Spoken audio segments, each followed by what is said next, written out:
Also remember that the pulse is brought to you by Defend Drill Cough, expectorant. It clears chest congestion, smooths cough, and fight a common cold, helping you breathe easy and feel better. Defend Drill is available at all pharmacies and OTCs across Ghana. Not recommended though for children under 6 years. For bulk purchase, contact Rapid Improvement Pharmaceuticals on the Spinters Road next to the Royal House Chapel. Or better to give them a call this afternoon on 053-661432. That's 053-661432. Defend Drill, breathe easy, feel better. And of course, we are starting. Your comments are welcome on X Spaces. We are live on YouTube, on Facebook, and of course on myjoyonline.com. Now, today, the NPP has issued a strongly worded statement condemning the actions of National Security Operative, describing their conduct as politically motivated, intimidating, and pure harassment. And a joint team of police officers and National Security Operative this morning stormed the residence of the Ashanti Regional Chairman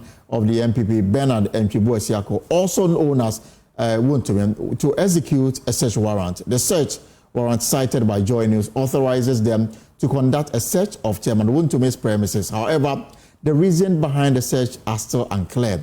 Now, listen to Bernard Ntwibo during the attempted search.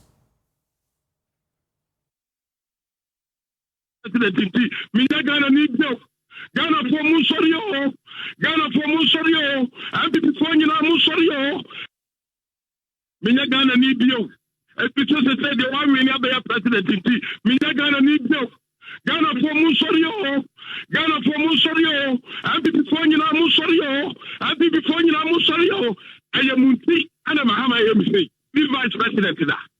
Me, my don't board Suda, me, my DCO da, me, my minister da, I am chairman in the media, and I want to make campaign in Mammy, I'm my campaign in Mammy party, and I'm here, Juma, 2013, we are Saba the boom, Juma. Bubaye, my topping my human, my count to pa, me did you was one. Me, my count to club, me did you was no. Some me my school fees, a club higher thing. What I said, most of them won't start to my count to so, and Nasabi, me, sick a bain, a better me.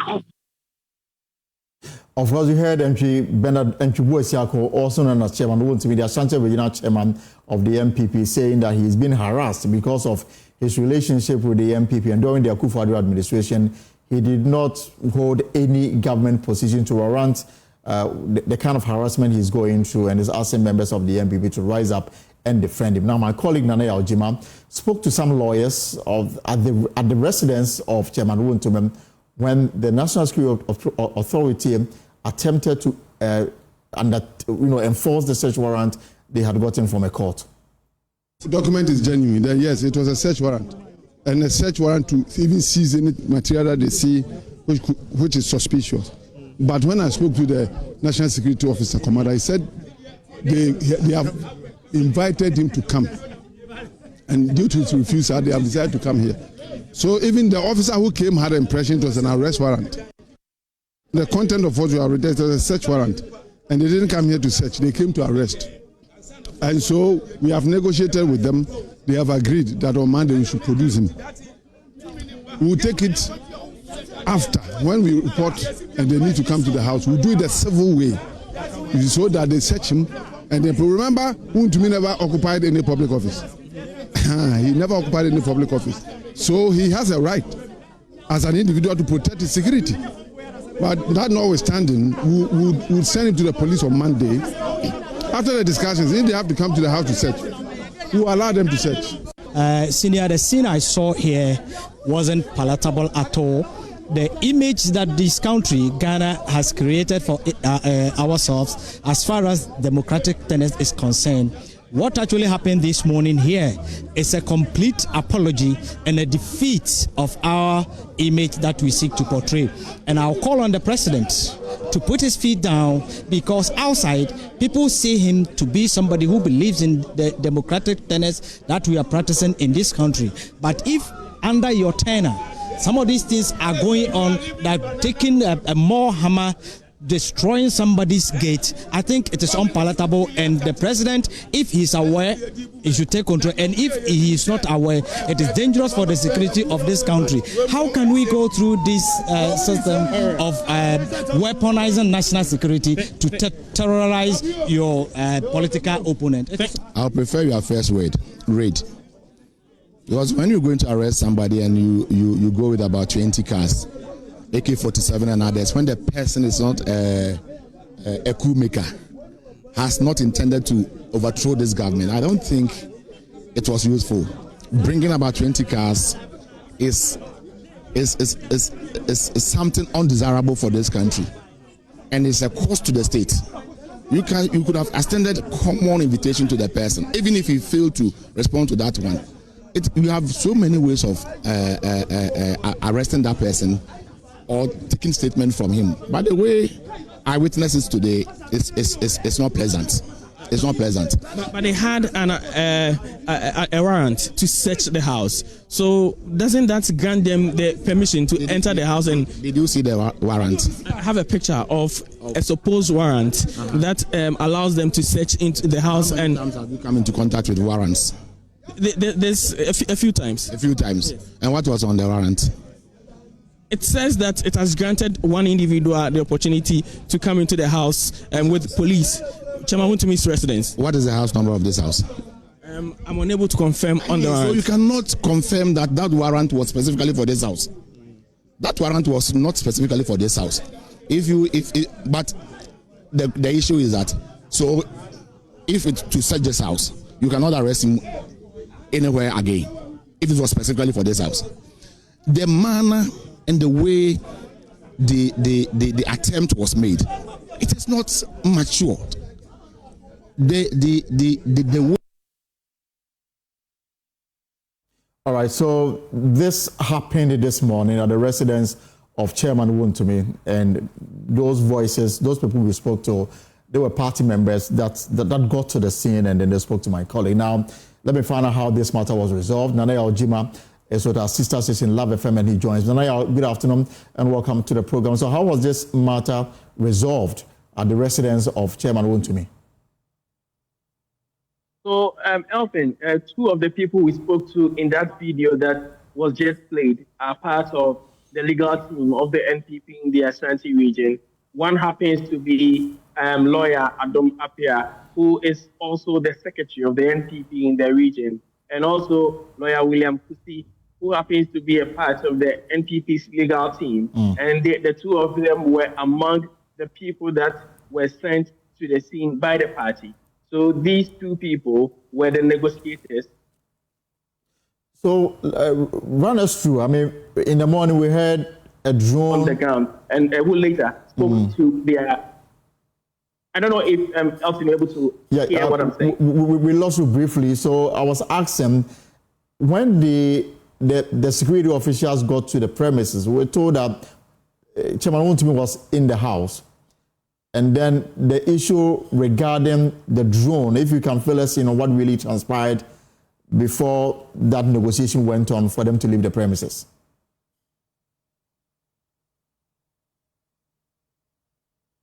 How they were trying to get access into the house, which they couldn't. Unfortunately, even though they...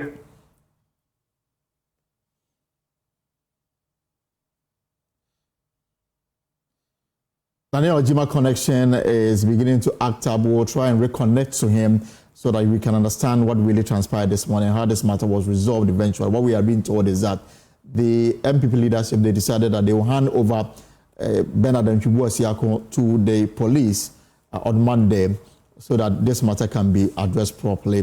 The NPP has in the last few minutes issued a statement on the two incidents that we are following up this afternoon. The search warrant that the security agencies attempted to execute at the home of Chairman Wontumi, and of course the matter relating to the petition who is seeking a formal dissolution of the 5-member committee that is probing the petition against the suspended chief justice. But let me bring you the NPP statement that was released some few minutes ago, and it says the party is condemning in the strongest terms the growing pattern of politically motivated intimidation and harassment of its members by the NDC government through the misuse of state security institutions. These actions represent a direct assault on Ghana's democracy and the rule of law and must cease forthwith. Now, they start with it says at exactly 7 a.m.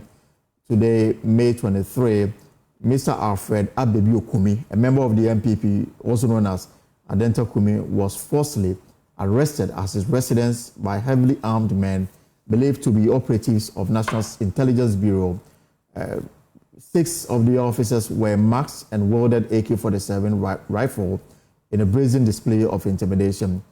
For them, this clearly linked to Mr. Kumi's recent petition to His Excellency John Dramani Mahama, requesting the immediate dissolution of the committee to establish the petition for the removal of Chief Justice Gertrude Togono. And for the party, the Director of Communication, Richard Anyagba, has joined me to throw more light on this particular matter. Mr. Anyagba, good afternoon and welcome to the program. Elton, thank you. And of course, we're also looking forward to speak to the Deputy Interior Minister, who's agreed to provide some clarity on what happened in Kumasi and Accra this morning. Let's start from Mr. Kumi, also known as Adenta Kumi. As we speak, where is he now? Well, thank you, Elton. The last I found out about this, I just left the party head office, is still in custody at the Kaukudi offices of the NIB as we speak. And the information we've gotten is that he is under arrest for publishing, false information. That's what we are learning. But then, even before you get to that point, the whole approach of this government is very concerning. This is not to say that President Mahama is sanctioning this thing, but he has absolute responsibility for the mess that is happening, the affront to our democracy that is being occasioned under him. And I think that we have to, as Ghanaians, speak in the strongest of terms and indicate to the president that this democracy we have transcends them. It's bigger than them. They are not the owners of it. And so they cannot, by any design of theirs, undermine this democracy that many have fought for. And today they are the beneficiaries of it because Ghanaians chose His Excellency John Dramani Mahama to be president. They must understand that. It doesn't belong to them. They don't own it. They can't abuse it. What is going on is a clear abuse of our democratic rights, the liberties of Ghanaians, and we cannot and we should not countenance it. This is not an NPP matter. It is about our democracy. We all own it collectively. When they are in the helm of affairs today, they must remember, before them, just gone by was a government. And the space was created for all manner of contentious issues to be brought to bear. That led to their election. And so they cannot, by virtue of having the mandate of the people, abuse the basis for which they are in government today. That's our democracy. But for democracy, His Excellency John Dramani Mahama will not be president, but for democracy. And so they should not. His Excellency must understand that with all due respect to him, he is only a steward. He is holding that seat in trust for the people of Ghana. His presidency does not define Ghana in a manner to allow them carte blanche to undermine our democracy. This is disturbing. This is disturbing, and we must all reject this. We must reject it. I'll allow you to speak more today, but let me also bring in my other guests. Privileged to say that I have also Professor Kwesi Prof. Always a pleasure to have you here on the program. Good afternoon. Good afternoon. And of course, also on the line is the Deputy Interior Minister, Mr. Ebenezer Telabi. Mr. Telabi, good afternoon. Well, Mr. Telabi, if you can kindly unmute for me. Good afternoon. Great. So let me start with you, Prof. Yeah. So two matters we are focusing on. Government explains that what happened at Adenta involving the arrest of Mr. Kumi relates to the publication of some false documents. We'll get clarity from that from Mr. Telabi. There's also some security officials that attempted to, enforce a search warrant at the home of the NPP Ashanti Regional Chairman, Bernard Mchibu. They were unsuccessful. What would be how do you describe what has happened today, Accra and Kumasi, relating to these two individuals from what you said as a security expert?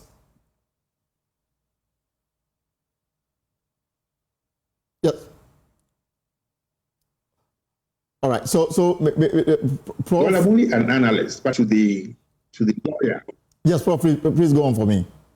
Yes.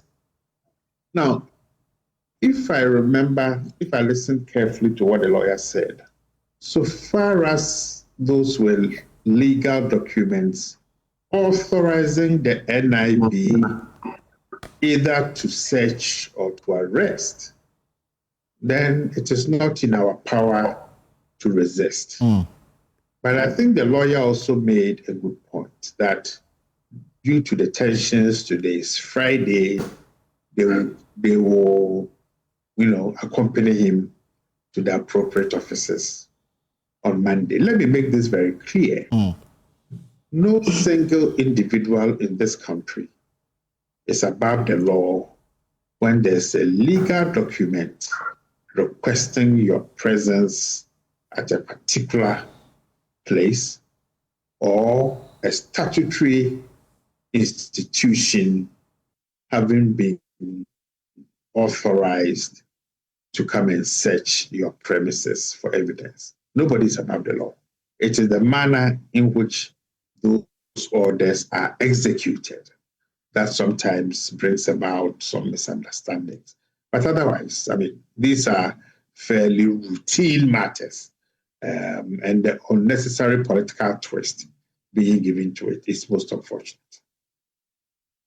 I was surprised because they had all the opportunity to effect or to undertake whatever they were looking for in the home of Mr. Bernard Mchibu. In fact, if you look at the videos that we have, I didn't see a lot of people, mass up. And this is a team that traveled all the way from Accra to Kumasi, and they are back empty-handed.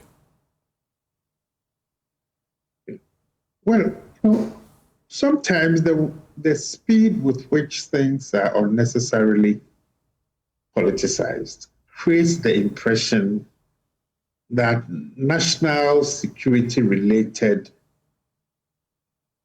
interventions or decisions are made not because of the inherent security need, but that is because of politics. Look, if we believe in the law, the fairness in the application of the law, Mr. Mchibu has lawyers. Right. He can be present. The search is done. If he needs to be invited to Accra, his lawyers can follow him. I think we all have a responsibility to allow our institutions and the laws to work to lower the political temperature. To be fair to all parties, when you are invited by a statutory institution legally, I think in deepening democracy and institutional processes, you must also make yourself available, not obstruct the process. And let's believe that with our own representatives present, the search or whatever is supposed to be done will be done professionally. But in instances where, these searches are done as if there's a bull in a china shop, that is not acceptable. Right. Build trust in the system and deepen the professionalism and the trust that goes along with these executions. All right. Can you hold for me? Let now get some answers from the government circles. And of course, I'm privileged to say that we have the Deputy Interior Minister, Ebenezer Telabi, on the line, from Member of Parliament as well. Mr. Telabi, let's start from Mr. Alfred Abebio Kumi. Why is he in custody?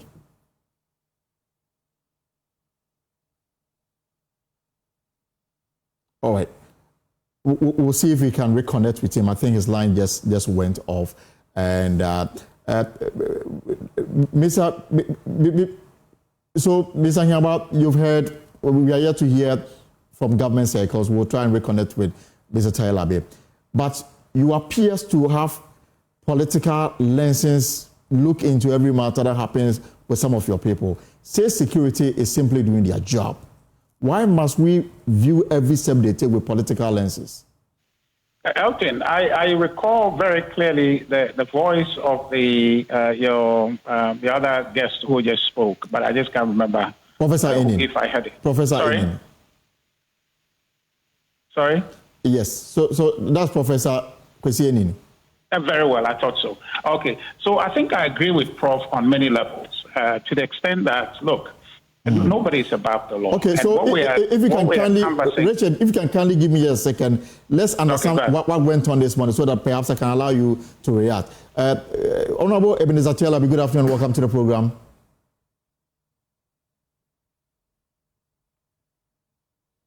Sir, if you can kindly unmute for me so we can have a better connection to you.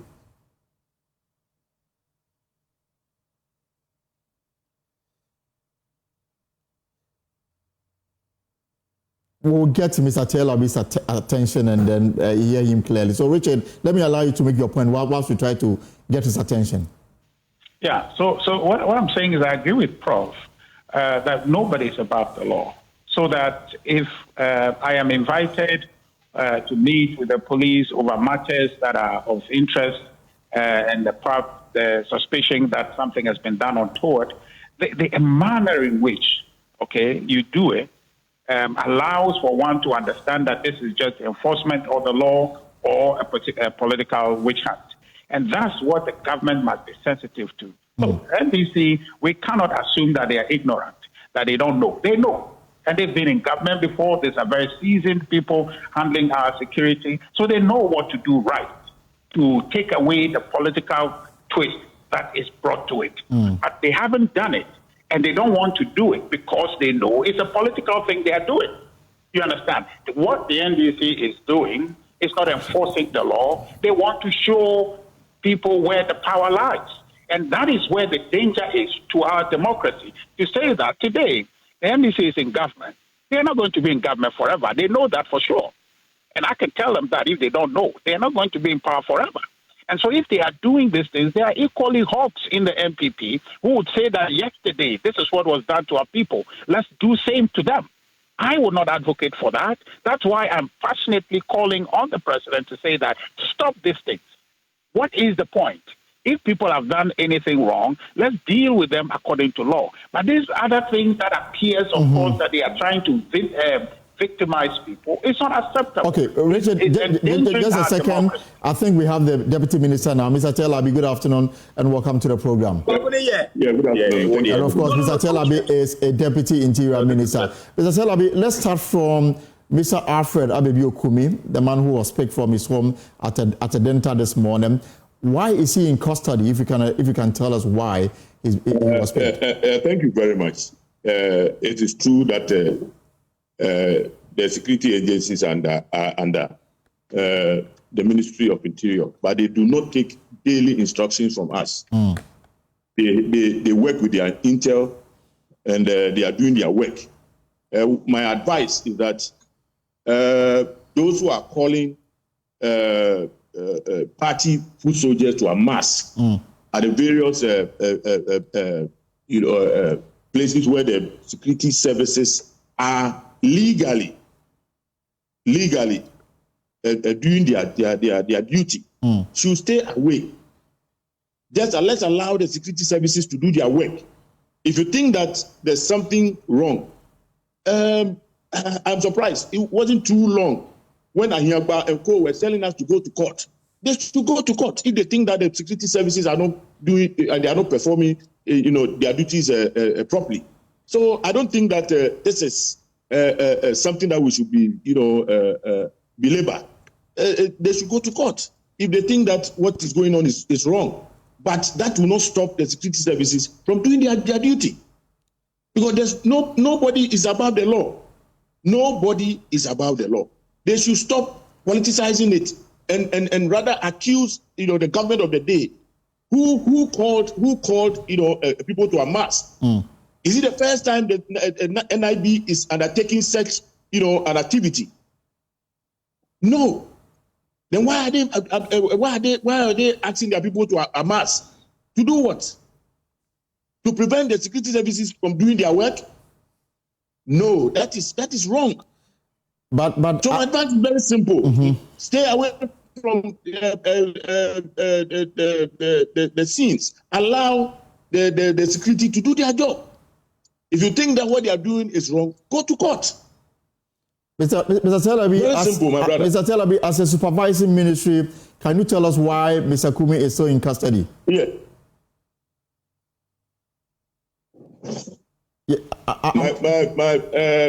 My brother, I can't give you an answer now, but just to tell you that allow the security to do their job.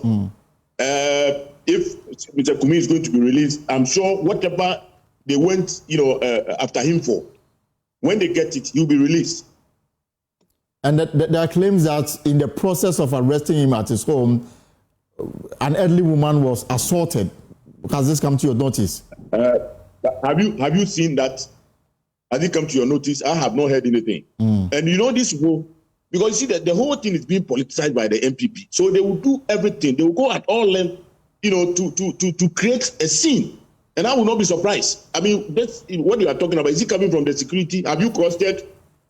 Do you have evidence that an old lady was beaten or whatever? Let's allow the security to do their job. It's very simple, my brother. I mean, the security will be with us. Nobody, as Dr. Henning said, nobody is above the law. And once they have an instruction legally to undertake a duty, you cannot. Nobody should be in their way. You are obstructing. You see, those who are trying to obstruct can also be arrested. It's illegal to obstruct. The security officers. You cannot do that and go away with it. So they should allow peace to prevail in this country. It is not the country doesn't belong to NPP. It is for all of us. It's all of us. I mean, the hypocrisy is too much. The hypocrisy is too much. We don't want to revisit things that have happened before. But I'm surprised. I am surprised at the level of hypocrisy that is being displayed by these people. We are just 5 months in. 2024 is just 5 months, what do you call it? We are just 5 months away from 2024. Have they forgotten so soon what happened in 2024, 2023, 2024? Can that be compared to what is happening now? So per your briefing, you will say that they should just be law abiding. That's all. And I'm saying that per your briefing, you will say that the rights of the individual was respected in the moment that he was arrested. Certainly. And then in Kumasi, the NPP regional chairman, the officers went there to execute a search warrant. They were unable to do so. Have they told you why? Please. We'll get the briefing very soon. We have not gotten it yet. So we'll get it at the appropriate time. The NPP leadership said that they will present Chairman Wontumi to the police on Monday. Is it a position that you accept? Sorry? The NPP leadership said that they will present Chairman Wontumi to the police on Monday, and I'm asking if this position you accept. Hold on. If those who are charged to execute whatever they are supposed to be doing decide that they will agree with them, why not? If the police agree and they have reasons for doing that, we would accept it. We are not in to kill Chairman Wontumi. This politically motivated lawlessness, how do we stop it in an era of rule of law? Well, my advice is that the NPP must be law abiding. They must be law abiding. That's my advice to them. They must be law abiding. All right. I thank you for this intervention. Mr. Ebenezer Telabi is a Deputy Interior Minister. So what really is happening on the ground? An office belonging to national security, we are told, has been besieged by followers of the NPP. My colleague Kenneth Jesse is on the ground and he joins me. We've lost him. So, Prof. Enin, if you're still with me, you've heard the government explanation. You find it acceptable?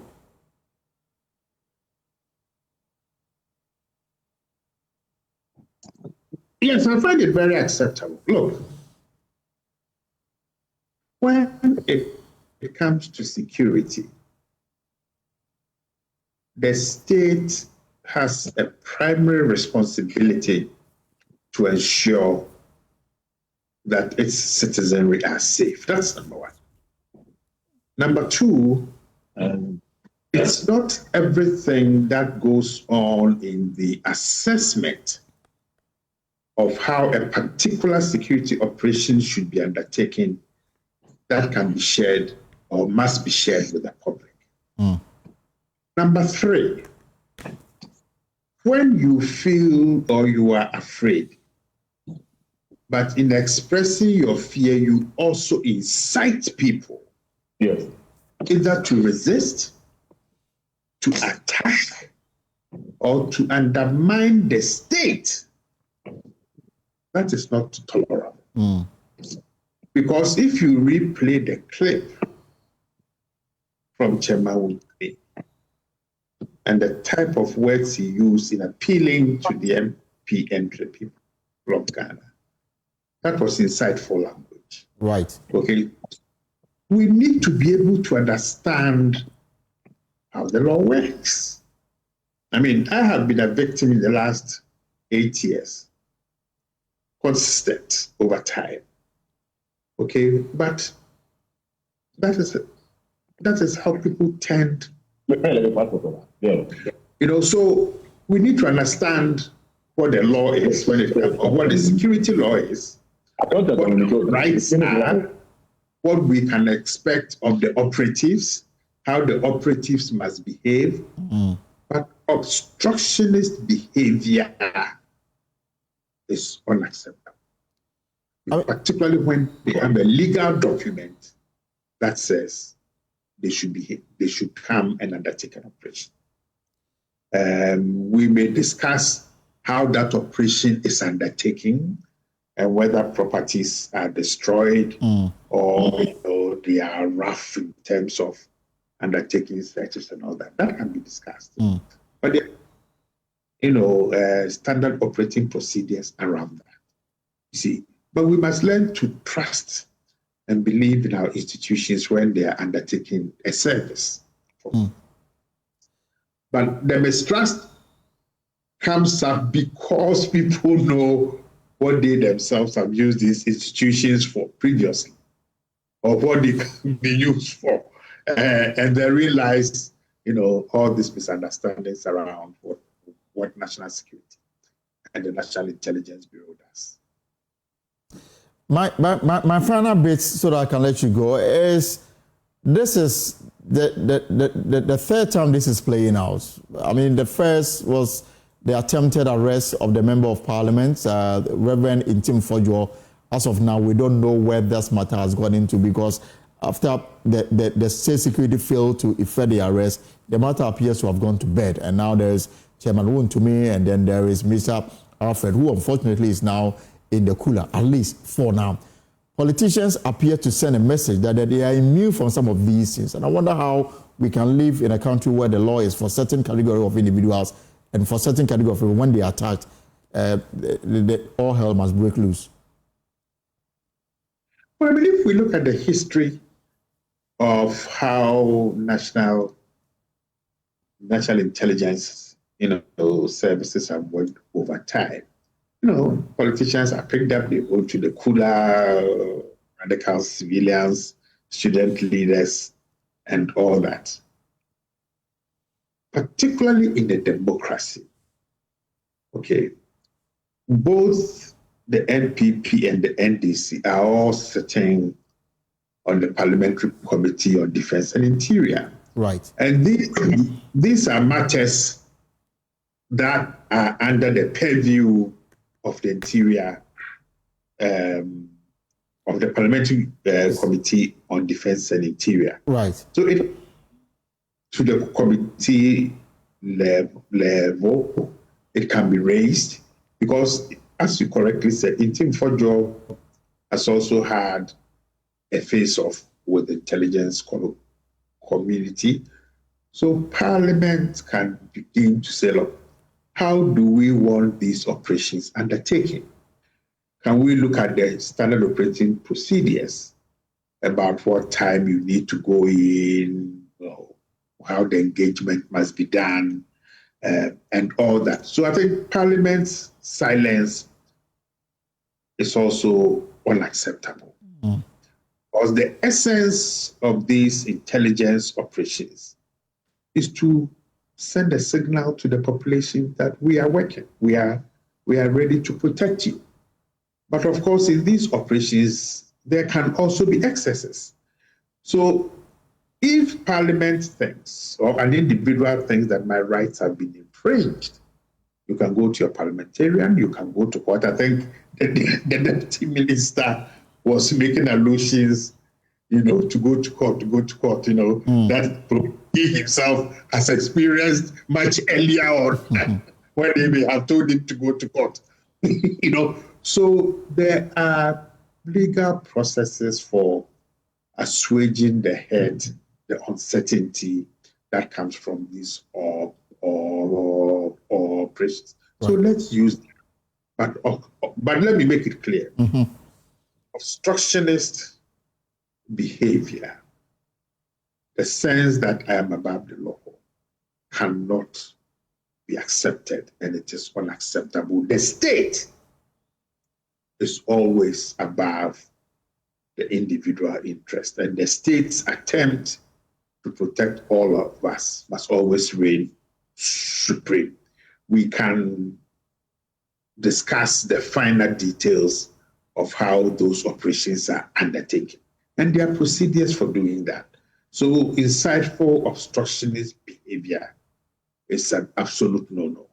All right. Prof, thank you so much. Always a pleasure speaking to you. Prof Kesianem, of course, security expert there. Now, let me go to Mr. Richard Ahiagba, Communication Director with the MP. Mr. Ahiagba, you heard from the Deputy Interior Minister. If you are unhappy with what is going on, go to court. But what you are displaying is clear lawlessness. What is your reaction to him? Well, Elton, I can't disagree more with my senior brother, Deputy Minister for Interior. But let me first come to Profen. I disagree with him. Earlier, though, I agree with him. But on the matter of how government is approaching this, there is no other way but to resist it politically, because it's a political thing. He talked about SOP, a standard operating procedure for effecting some of these arrests. Those must be understood that if the institutions were doing this thing, it would be entirely different, except that it's been politically motivated. That's how come we're seeing all these things. We agree inherently that there isn't anyone above the law in this country. So if you require audience, the security service require audience with Wontumi, that must be properly done according to their standard operating procedures. Now, if you now have a situation where you ship people from Accra, prior to that, there was a communication with Wontumi from the regional police command to meet with him. An invitation without purpose. Why he was being invited, it was not stated in the invitation, yet he agreed to meet them on a Monday, which is next week Monday. What is the need for what happened today? What is the need for it? There is no legality to this matter. The search warrant, from what I have heard and spoken to people in the House about, and what you played yourself on the radio about the search warrant they were holding, it's not specific. It's a generic paper they're holding. Okay, so is that how they're supposed to operate? And now, the thing about Wontumi being invited, what is the national security agency of that? What is threatening to the state security, such that people will be deployed from Accra because we want to talk to Wontumi? What is Wontumi in terms of threat to this state? So then, the only thing you deduce from the approach, the heavy-handedness designed to lure people into the arms of the law by this government, it tells you that it's political. And that political objective is to show people where power lies. My senior, the deputy minister, gives an allusion to that. And yesterday what happened? Elton, an eye for an eye, in the words of Mahatma Gandhi, makes the world blind. So if for some reason they have concerns to say that yesterday something was done and they have concerns about it, I was actually asking behind that he should tell us what happened yesterday, that he thinks that what is happening today is measuring against it, and this one, what happened yesterday pales in comparison with today's, right? Nothing happened yesterday. Look, this whole thing about inviting people to police custody. In fact, when we were in government, you didn't see any of this. You didn't see any of this. I recall people being invited to the police regional headquarters, the national headquarters. It was an invitation. And even that invitation, NDC people even rallied at the premises of the national police headquarters. They rallied there, right? So these things that is happening, I want to just submit humbly. Two things. One, it is political, and when it is political, we can deal with it. Right. We are a political party. We've faced stiffer oppositions in the past. Our forebears have gone through tough times. We can face it. Right. But when it threatens our democracy, I think that all political interests must be put aside, because this democracy is the one legacy we can leave for our children. Okay? It is the one thing that can give us a path to development. And so we want to protect this. So anybody who is behaving anyhow, who wants to prioritize their politics ahead of this democracy, that person is not a friend of this state. And I want to say humbly that the president must take note that this Fourth Republic belongs to people. It is our legacy for our posterity. And so we will not sit by and watch anybody attack it without reference to the inheritance it is that we're leaving for our children. I don't have a problem. Invite Wontumi if you want to invite it, but do so appropriately. So what is wrong with the police invitation that he has agreed to attend on Monday? What is the purpose of this morning's operation?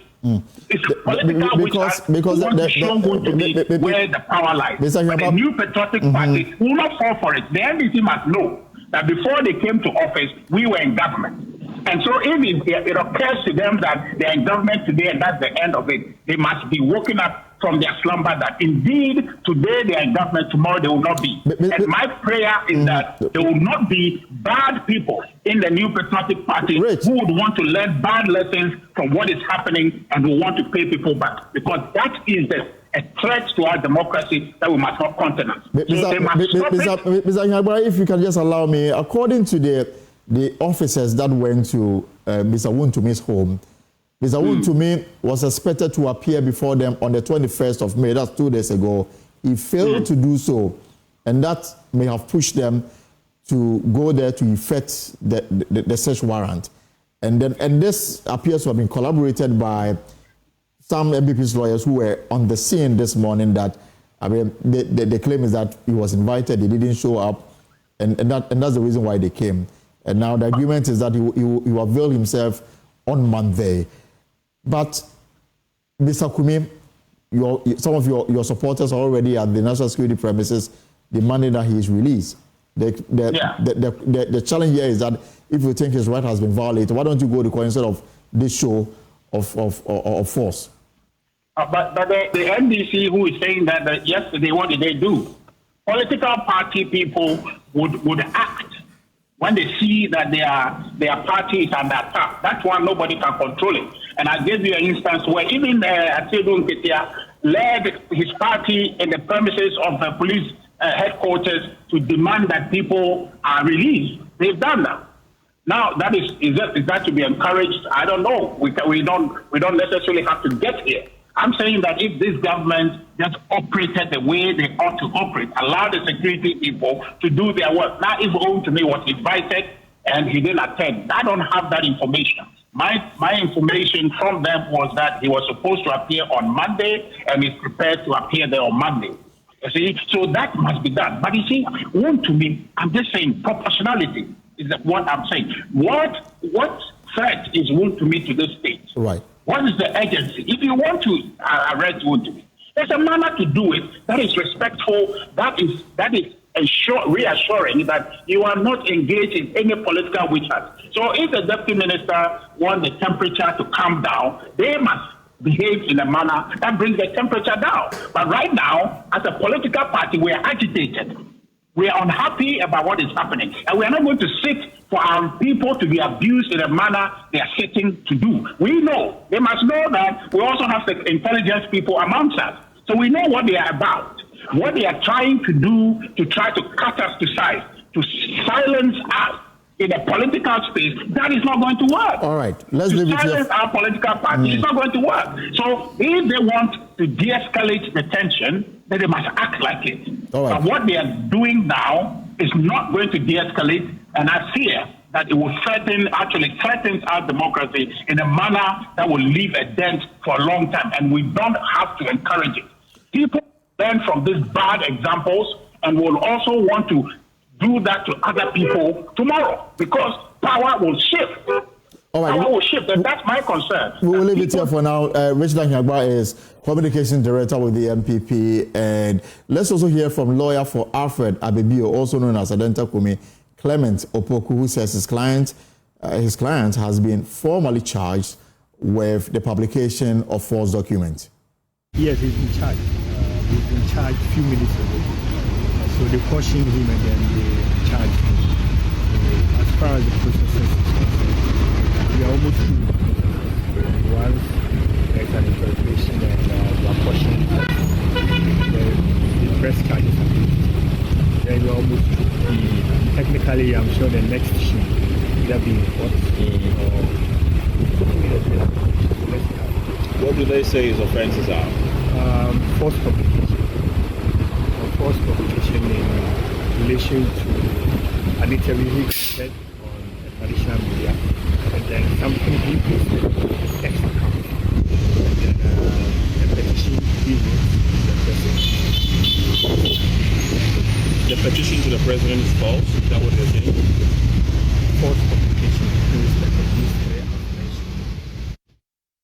So Mr. Alfred Kumi has been charged for publishing false documents. And of course, the reason why he's facing this is the petition he claims to have submitted to the office of the presidency demanding dissolution of the 5-member committee that is investigating the suspended Chief Justice. Meanwhile, the suspended Chief Justice, Getsu Tokono, is appearing. It's unclear whether he's already done so or he's still answering questions before the 5-member committee that is probing the allegation of misconduct against her in camera. Now, despite her plea before the court to have the exercise conducted in the open. Now, former Attorney General Godfred Yeboah-Dam, who is representing her in a suit before the Apex Court, says the entire process is unconstitutional. The process has been riddled with a lot of unconstitutionality. The process has been laden with grave violations of the Constitution each step of the way. In the first place, even the President's consultation with the Chief Justice, when he had not notified the Chief Justice of receipt of the petitions, was even unconstitutional. And this partial release we are seeking. Secondly, the manner in which the so-called prima facie determination was made was also unconstitutional. It's an affront to the Constitution. Every citizen of this country is entitled to a fair trial. This process clearly it violates every tenet of a fair trial. How can it be told the Chief Justice that yes, a prima facie case has been made against you, and that is it? There's no reason given. There's no specification of which of the allegations, the reasoning for it, the basis, and what have you. And these are basic rights that every citizen of the country ought to enjoy. Justice Paman is one person that I respect a lot. But how can it be that Justice Paman will give 4 judgments in favor of one of the petitioners in the matter and be appointed as the chairman of this committee? And it is not only one matter. Apparently, it is actually two of the petitioners. He also sat on all of the cases involving the police officer, who is also a petitioner in this matter. So clearly, the whole process is really all kinds of unconstitutionality and leading with people who are afflicted by conflict of interest. All right, so before we end, let me end on this, another court matter, because in a related development, an Accra High Court has formally withdrawn the arrest warrant previously issued against the Director of Passport in relation to the alleged issuance of multiple passports to an individual identified as Dominic Williams. In a fresh statement, the court clarifies what led to its latest decision. Let me bring you details of the statement that came through from the Passport Office. And the statement says that the Ministry of Foreign Affairs wishes to inform the general public that the High Court has formally withdrawn the arrest warrant previously issued against the Director of Passport in relation to the alleged issuance of multiple passports. And they said the ministry wishes to confirm that the matter has been fully resolved and that the Director of Passport has been cleared of any wrongdoing. It is important to emphasize that the incident in question predates the Director's assumption of office on 19th August 2024. The ministry takes this opportunity to thank the judiciary for its swift and impartial handling of the matter and reiterates its unwavering commitment to upholding the principles of transparency, accountability, and integrity in the administration of Ghana passport services. And they also wish to assure the general public that the ministry continues to strengthen internal systems and processes to safeguard the integrity of the passport issuance regime and is committed to serving the people of Ghana with professionalism and dedication. And so that will take us on a quick break on the pause brought to you by Defend Joe Koffmeister. When we return, we'll deal with other stories here on the program. Stay put. So welcome back, and of course, we'll also take you live to the Bank of Ghana, where the governor is addressing a news conference. We'll be taking questions, especially on the city that's doing so much well on the international market, now trading at below 11 Ghana cedi. The governor is now speaking. Dr. Siama, let me now cross over to the Bank of Ghana now. Increased by 2.3% year on year in March 2025, compared with 1.0% over the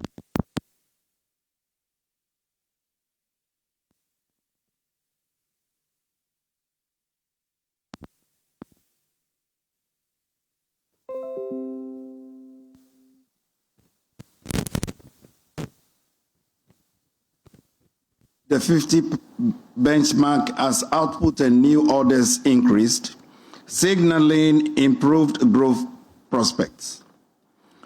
Based on easing inflationary pressures and optimism about macroeconomic conditions, the latest confidence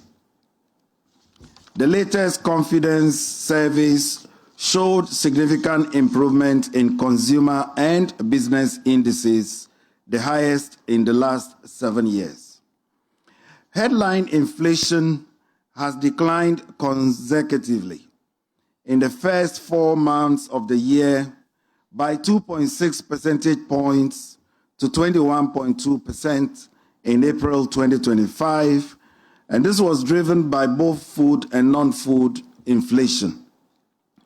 A confluence of factors, including tight monetary policy stance, stepped up liquidity sterilization efforts, downward revisions in ex-pump petroleum prices, and exchange rate stability have supported the gradual decline in inflation. The bank's core inflation measure, which includes energy and utility prices, as well as inflation expectations of consumers, businesses, and the banking sector, point to easing inflationary pressures. Fiscal policy implementation so far has been broadly aligned with the 2025 budget. In the first quarter of 2025, provisional data on budget execution indicated that although revenues fell below target, some expenditure rationalization took place to accommodate the revenue shortfall. The primary fiscal balance, and that is on commitment basis, has also improved in the first quarter. At the end of March 2025, the stock of public debt stood at 769.4 billion Ghana cedis, which constituted 55.0% of GDP, compared with 726.7 billion Ghana cedis, which constituted 61.8% of GDP at end December 2024. Continued maintenance of a strict fiscal consolidation for the 2025 fiscal year will further strengthen the ongoing recovery process and firm up macroeconomic stability. On the external sector, the sector has continued to improve with a record provisional current account surplus of 2.1 billion in the first quarter of 2025, and this was driven mainly by higher prices and increased production volumes of gold and cocoa and strong remittance inflows.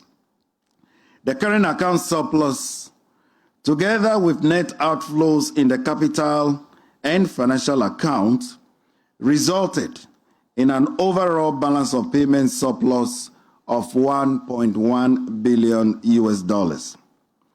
The strong external performance resulted in significant reserve accumulation.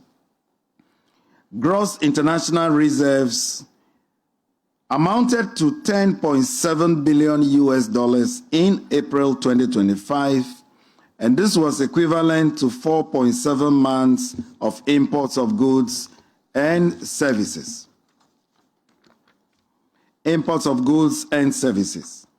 Broadly, the external sector outlook remains favorable, largely anchored on expectations of increased gold and cocoa export receipts, as well as inflows from remittances.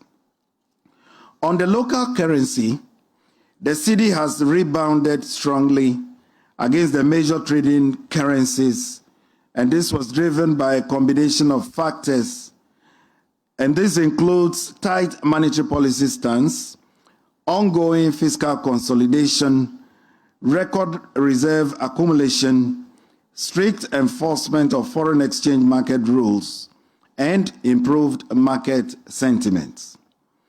In the year to May 21st, 2025, the cedi had appreciated against all the major currencies, and that was 24.1% against the US dollar, 16.2% against the British pound, and 14.1% against the euro. The latest forecast points to continued easing of inflationary pressures on the back of tight monetary policy stance, exchange rate stability, and fiscal consolidation. Inflation is expected to ease faster towards the medium-term target in the first quarter of next year, that is 2026, as opposed to the second quarter as earlier envisaged, and this is barring unanticipated shocks. Despite these positive developments, the committee observed that the current level of inflation remains high relative to the medium-term target and will require maintaining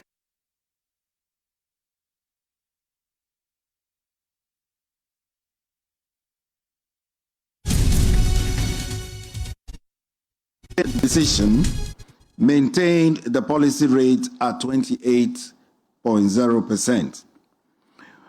On the additional policy measure that was taken by the committee decided to amend the dynamic cash reserve ratio that exists currently as follows. The CRR, or the dynamic cash reserve ratio, for all banks will now be maintained in their respective currencies. This means that foreign currency reserves for foreign currency deposits, and the same way domestic currency reserves for domestic currency deposits. This policy measure will become effective on June 5, 2025.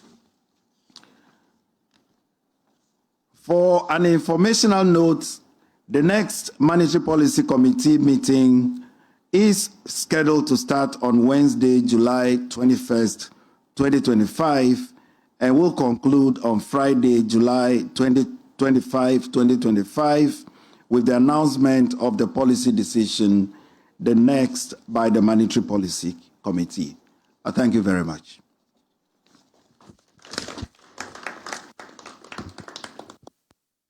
Governor.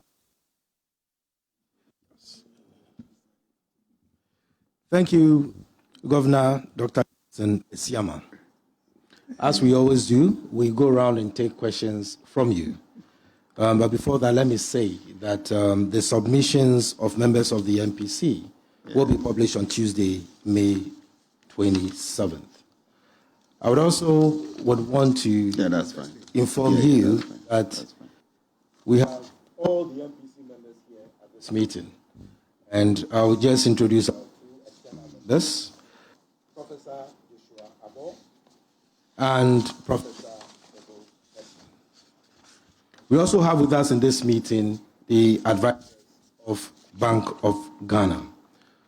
So we'll have the first round of questions, and not more than 4 questions. Kindly mention your name and the media house that you represent. Make your questions snappy and straight to the point.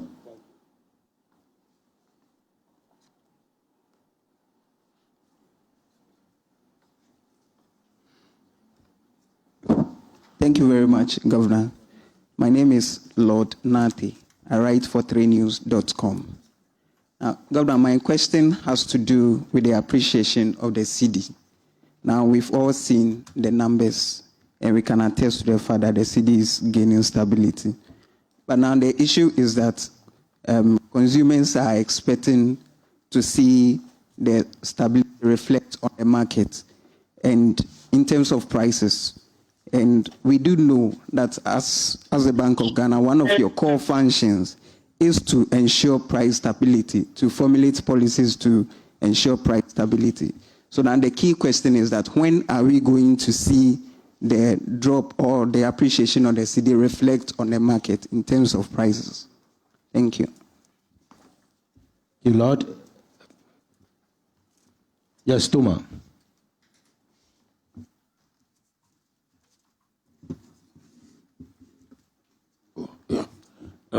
My name is Tommy Emiri from the Corporate Guardian magazine. Governor, please, what is your tentative target for building our foreign international reserves? Now we're over 10 billion. Is there any target you have beyond which you will not be seeking to increase reserves, but using the forest for other things like buffers against debt repayments which are falling through from June?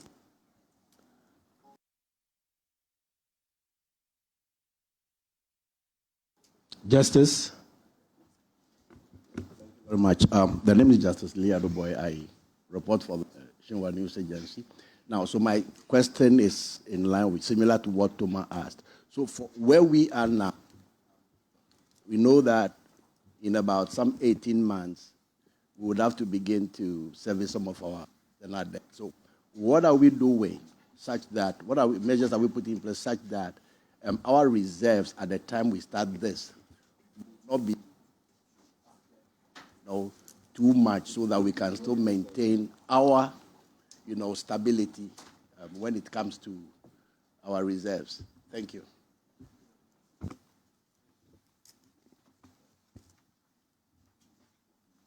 Yes, please go ahead.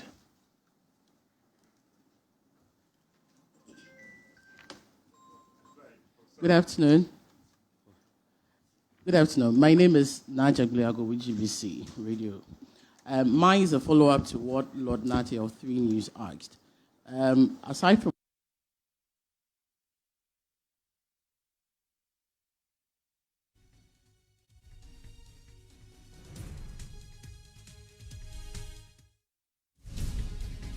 how sustainable is this appreciation process going to be?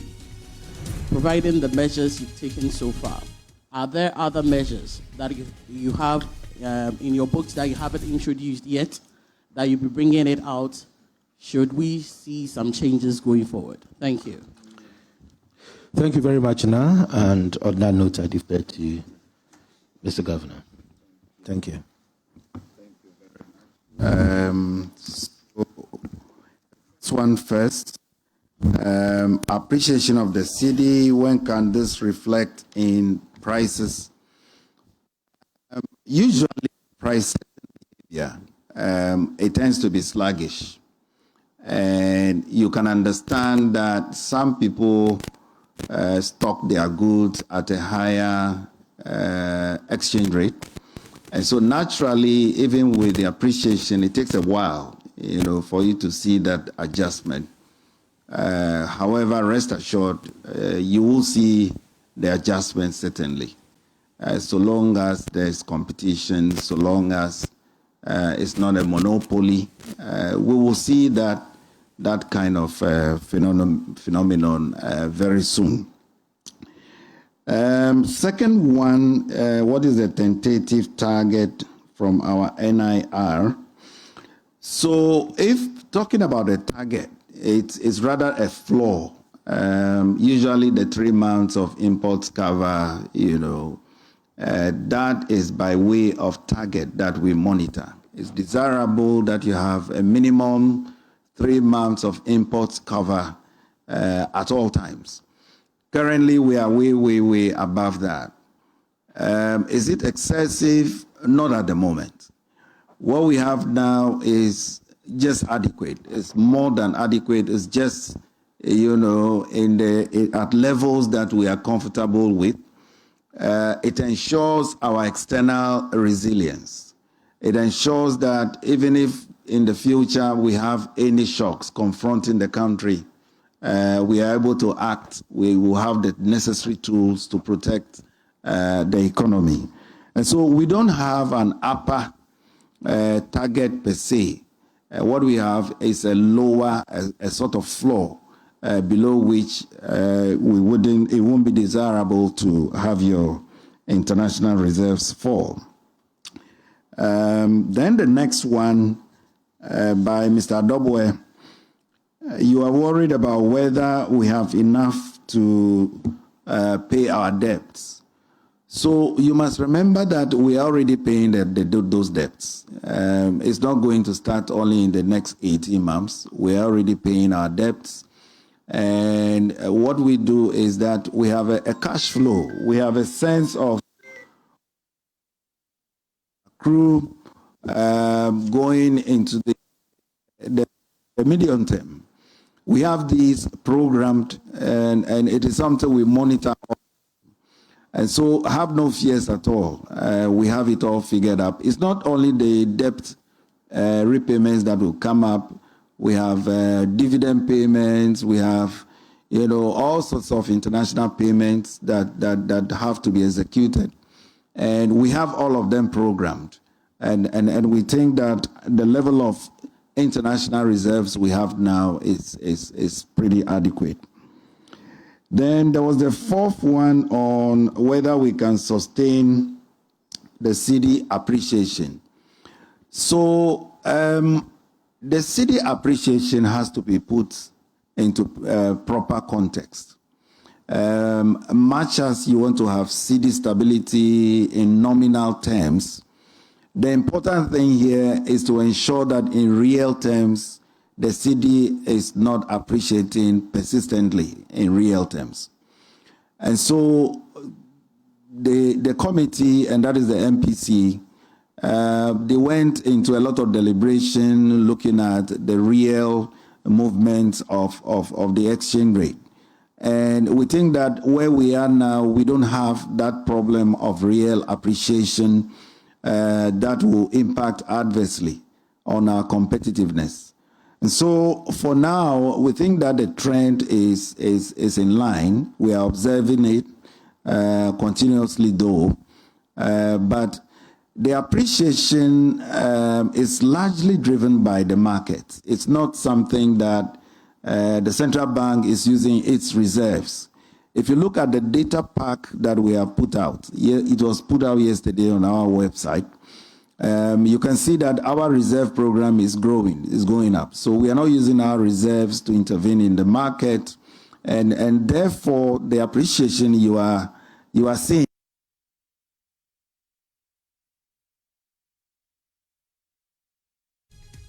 is driven by the international flows, that remittances, cocoa, gold, and the likes. If you look at the external sector performance, the current account is in surplus. trade balance is doing so well. These are the factors that are driving movement in the exchange rate. So yes, it's appreciation. However, for us, it's about maintaining exchange rate stability. Remember, the exchange rate is an endogenous variable, as we always say. It has to fluctuate, right? And what we have is a managed floating regime. It has to move. So you may see it go down, you may see it go up. The important thing is that the swings are not excessive. So that is how we look at it for now. It is in our interest to ensure exchange rate stability going forward.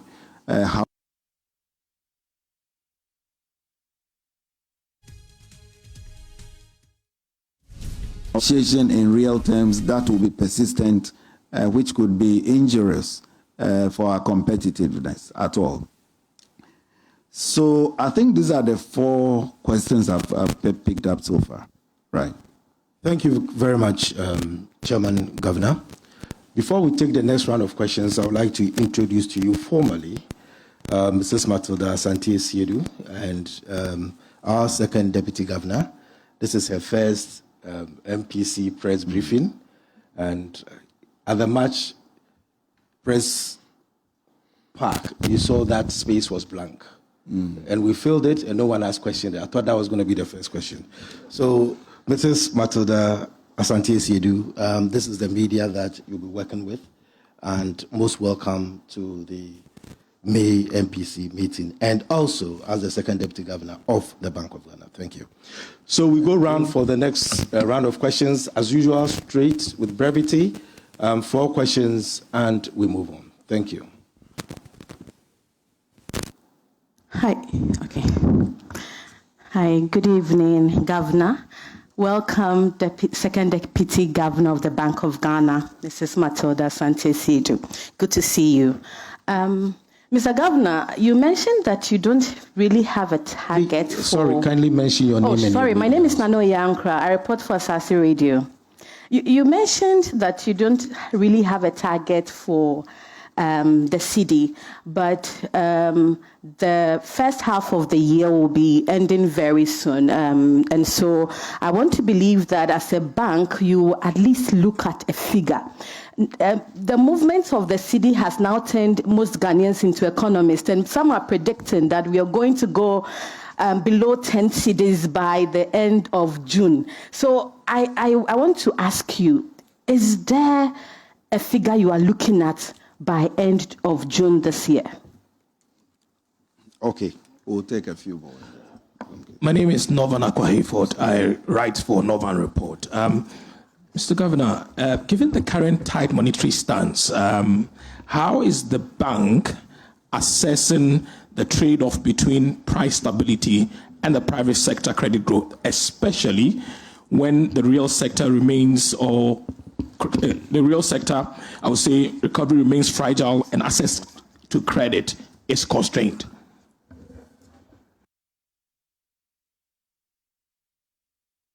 Yeah.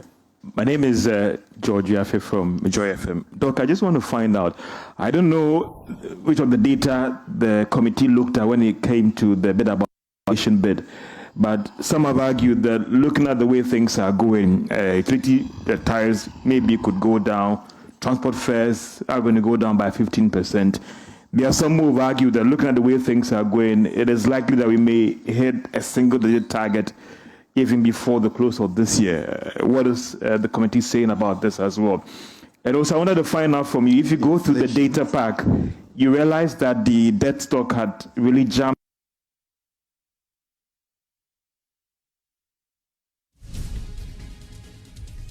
The Treasury Bills Borrowing Award. Just some clarity on that. Thank you so much.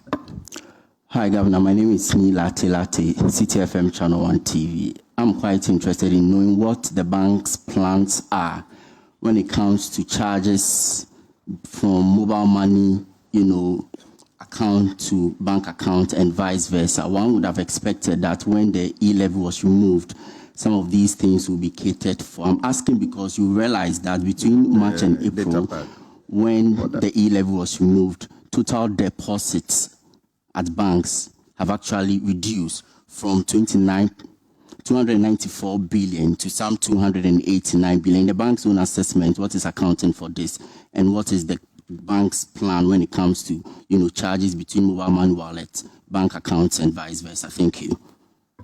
Okay. So my name is Adnan Adams. My first question. Sorry, can you?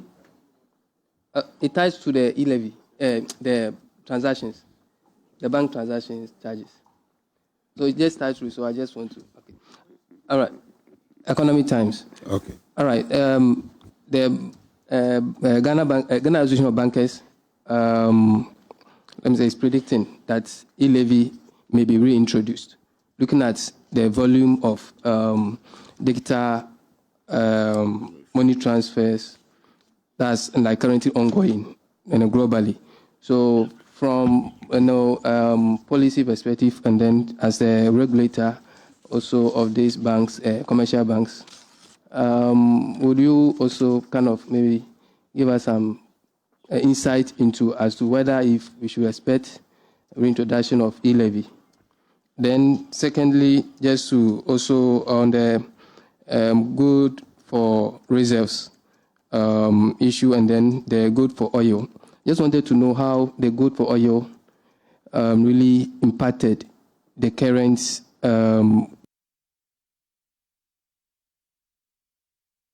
Thank you. Thank you very much, Mangabe. So again, if I can start with a question from Asasi Radio.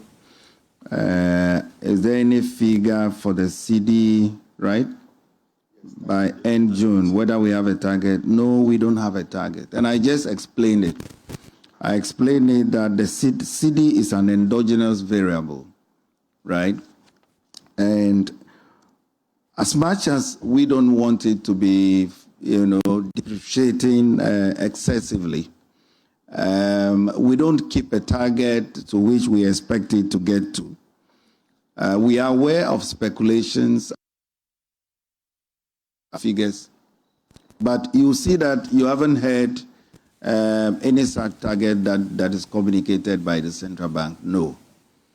All we can say is we will ensure that volatilities are not excessive. We are observing trends in the nominal movements of the CD. Remember, it goes hand in hand with the rate of inflation.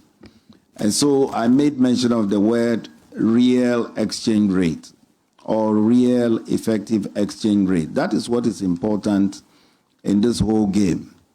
That is where our focus is.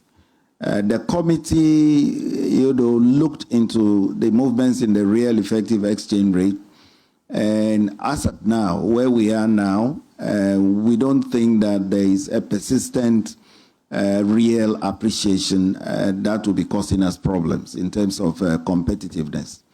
And so, rest assured, where we are now, we are observing things. However, we haven't gotten to that stage. When we get to that stage, the committee will take the appropriate decision. Then there was a question about price stability and private sector credit growth. I do not get it, too clear. But I want to believe you want to understand our role when it comes to price stability and private sector credit growth. Yes. Price stability is part of our mandate, and we look at that very, very judiciously. The committee did a lot of deliberation in that area. Remember, we look at the outlook for inflation, and we think that where we are now, we are on course to attain our outlook, end-of-year outlook. We are looking at around 12%. We think that we are on course to meet that, and by the end of the first quarter next year, we believe that we should be able to get back into our target band. I hope you are aware of our target band, 8 plus and minus 2%. That's what we are working towards. We believe that we can attain that target band even before the timeline we gave at the last MPC round. Now, the committee looked at the issue of private sector credit, as well. It is recovering. Growth is quite strong. And one of the things that we were happy to look at was the reference rate, which is computed by the Ghana Association of Banks. You will notice, and I believe it's in the data pack somewhere, you observe that the measure of their reference rate has come down significantly. It is in our interest to ensure that the lending rates, in Ghana do come down. And so going forward, we expect to see some movement, some decline in the lending rate. That is a key way to support the private sector. And of course, trends in the local currency will also support private sector growth and therefore overall growth in the economy. So rest assured, we are on course. We believe that there will be a strong rebound for the private sector as the macroeconomic stability becomes entrenched. And then there was a question on inflation for end December, right? It's around 12%. We are looking at around 12%, actually around 11.9%, roughly 12%. Then there was a question on debt, on our debt stock. George, would you be able to repeat the question? Governor, I was saying that if you look at from end of December to March, there was a spike, I think if my numbers were right, about 42.7 billion cedis. And I was just asking that what was the contributing factor when overall we thought that government was not borrowing, just even though through the treasury bill market. And so what was the... This is total debt stock, yes, or please. Domestic debt stock? Total debt stock. Right. Yeah.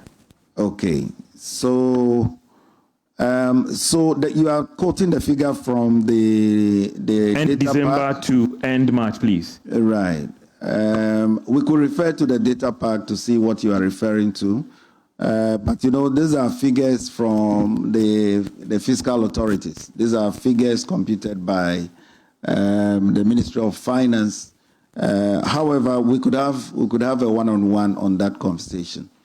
I want to be specific, so let's have a one-on-one on that after the press conference. Then there was something about digital money transfer, introduction of e-levy. Again, it's the fiscal authorities that handle that. So Ministry of Finance is best placed to answer questions about e-levy. Although we do, expect that the removal of e-levy will support, the innovation. It will support financial inclusion. It's a positive move to do something about e-levy. We support that measure. Then you also mentioned the Gold for Oil program, which was implemented some time ago. You remember that at the last MPC press briefing, I made the point that we were reviewing our participation in the Gold for Oil program. Yes, indeed, we have reviewed that. The Ministry of Energy has set up a committee to look at the way forward as far as the Gold for Oil program is concerned. That committee is yet to come out with their findings. And so for now, what I can tell you is that the Gold for Oil program, as far as our participation was concerned, has been reviewed. However, the form and going forward that it will take will be communicated by the Minister of Energy, and I'm sure that will be done very soon. I believe that is all the questions. Did I meet one? Yes, please. The other one was to do with charges on mobile money accounts. Apparently, is still.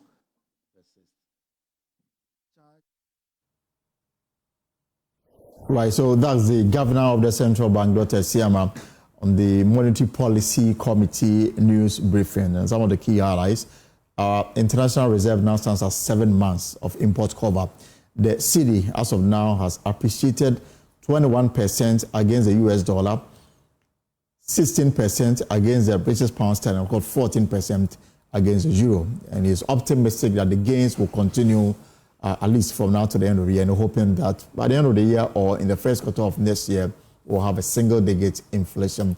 Remember, the pulse is always brought to you by Defend Drill Cough Expectorant. It clears chest congestion, smoothes cough, and fight the common cold, helping you breathe easy and feel better. Defend Drill is also available at all pharmaceuticals and OTCs across Ghana, but not recommended for children under 6 years old. For back purchase, though, visit the Rapid Improvement Pharmaceutical on the Spinters Road next to the Royal House Chapel, or better still, give them a call on 053-666-1432. That's 053-666-1432. Defend Drill, breathe easy, feel better. Folks, there's more stories on myjoyonline.com. Of course, cedi gained 24% to dollar in May 2025. New taxes could collapse the mining sector. That's according to the Chamber of Mines, plus other interesting and exciting stories on myjoyonline.com. And it's really been exciting having you here on the pulse all week. We are ending it, but we are back on Monday with another exciting edition throughout the week. I appreciate your comments, your contributions, your criticism as well. It only seeks to make us better. Until next week, whatever you are up to, this weekend I hope is profitable. My name is Elton Bobby. Have a good evening.